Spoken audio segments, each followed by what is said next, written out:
இனிமே கண்ணை மூடிட்டு கடலை எண்ணெய் வாங்கலாம்.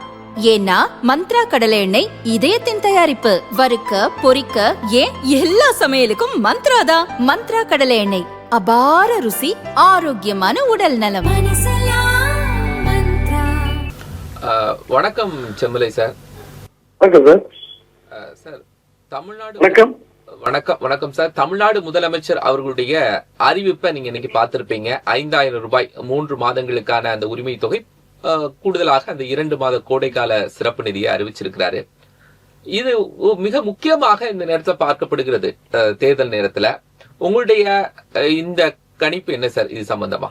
அதாவது இப்போதைய முதலமைச்சர் அறிவித்திருக்கிற இந்த அறிவிப்பு மக்களை, குறிப்பாக வாக்காளர் பெருமக்களை ஆசை காட்டி மோசம் செய்யும் வித்தை என்றுதான் நான் கருதுகிறேன். காரணம், அதாவது இப்பொழுது அறிவித்திருக்கிற அந்த அறிவிப்பில் 3 மாதம் அந்த உதவித்தொகை, மகளிருக்கான உதவித்தொகையை, அதாவது முன் தேதியிட்டு கொடுப்பதாக சொல்லியிருக்கிறார். நான் கேட்க விரும்புவது, இந்த திட்டத்தை அறிவித்து தேர்தல் வாக்குறுதியாக கொடுத்த அந்த அறிவிப்பை தேர்தல் தேதி, அதாவது தேர்தலுக்கு பிறகு, ஆட்சிக்கு வந்த பிறகு 28 மாதங்கள் அவர்கள் தரவில்லை.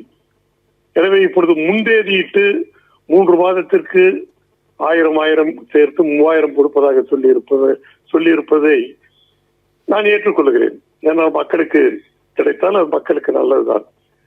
ஆனால் வாக்குறுதிப்படி அந்த கடந்த காலத்தில் ஆட்சி பொறுப்புக்கு வந்த பின் 28 மாத காலம் அவர்கள் இந்த கொடுக்கவில்லை. எனவே அந்த 28 மாத காலத்திற்கும் கணக்கிட்டு மக்களுக்கு வழங்கினால் உள்ளபடியே நல்லதாக இருக்கும்.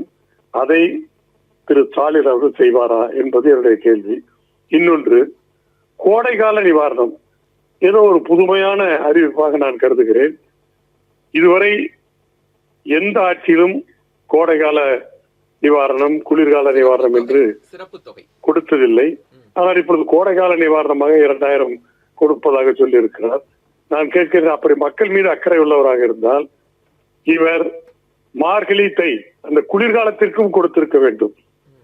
ஏன் கொடுக்கவில்லை? ஆக இதையெல்லாம் பார்க்கிற போது தேர்தலை முன்னிட்டு மக்கள் வாக்குகளை திருடுவதற்கு அல்லது கவருவதற்கு இது போன்ற அறிவிப்புகளை அறிவித்திருப்பதாகத்தான் சொல்லுகிறேன். இன்னொன்று, நேற்றைய தினம் என்று நான் கருதுகிறேன், அந்த நம்ம அதாவது சென்னை மண்டலத்திற்கு உட்பட்ட வாக்குச்சாவடி முகவர்கள் கூட்டத்தை என்ன சொன்னார் என்று சொன்னால், அதாவது திமுக ஆட்சிக்கு எதிரான மனநிலை தமிழ்நாட்டில் எங்கும் இல்லை என்று சொல்லியிருக்கிறார். அப்படியானால் இப்பொழுது தமிழ்நாட்டில் கடந்த சில மாதங்களாக அரசு ஊழியர்களில் இருந்து தூய்மை பணியாளர்கள் வரை இன்றைக்கு அனைத்து துறையை சார்ந்த துறையினரும் இன்றைக்கு போராட்ட களத்திலே இறங்கி இந்த ஆட்சிக்கு எதிராக போராடி கொண்டிருக்கிறார்கள். கிட்டத்தட்ட தமிழகமே இன்றைக்கு போராட்ட களமாக மாறிவிட்டது. ஆக மக்கள் இந்த ஆட்சியின் மீது இருக்கிற வெறுப்பை சரிகட்ட அல்லது அந்த மக்களை அந்த வெறுப்பிலிருந்து ஆட்சியாளர்கள் மீள்வதற்காக இன்றைக்கு இந்த பண ஆசையை காட்டி இந்த அறிவிப்பை செய்திருப்பதாகத்தான் நான் கருதுகிறேன். ஆனால் என்னை பொறுத்தவரையிலே 2026 தேர்தலிலே, அதாவது திமுகவினுடைய இந்த நடவடிக்கையை பார்க்கிற போது தேர்தலிலே 2 கேள்விகள். ஒன்று, பணமா மக்கள் சக்தியா? நிச்சயமாக தமிழ்நாட்டு மக்களை ஆட்சியாளர்கள் யாரும் ஏமாற்ற முடியாது. விவரமறிந்த தமிழ்நாட்டு மக்கள் நல்ல முடிவெடுப்பார்கள். எனவே பணநாயகம் நிச்சயமாக தோற்கும். ஆக மக்கள் சக்தி, ஜனநாயக சக்தி தான் வெல்லும் என்று நான் கருதுகிறேன். எனவே 2026 தேர்தலில் வெல்லப்போவது மக்கள் சக்தி என்ற அடிப்படையில் இந்த மக்கள் விரோத ஆட்சியின் மீது இருக்கிற வெறுப்பின் காரணமாக நிச்சயமாக அனைத்து இந்திய அண்ணா திராவிட முன்னேற்ற கழக தலைமையிலான கூட்டணி வெற்றி பெறும். அனைத்து இந்திய அதிமுக ஆட்சி அமைக்கும். எங்களுடைய பொதுச் செயலாளர் மாண்பு எடப்பாடியார் அவர்கள் நிச்சயமாக முதலமைச்சராவது யாரும் தடுக்க முடியாது. அது இன்னும் ஒரே ஒன்று கருத்தை சொல்ல கடமைப்பட்டிருக்கிறேன்.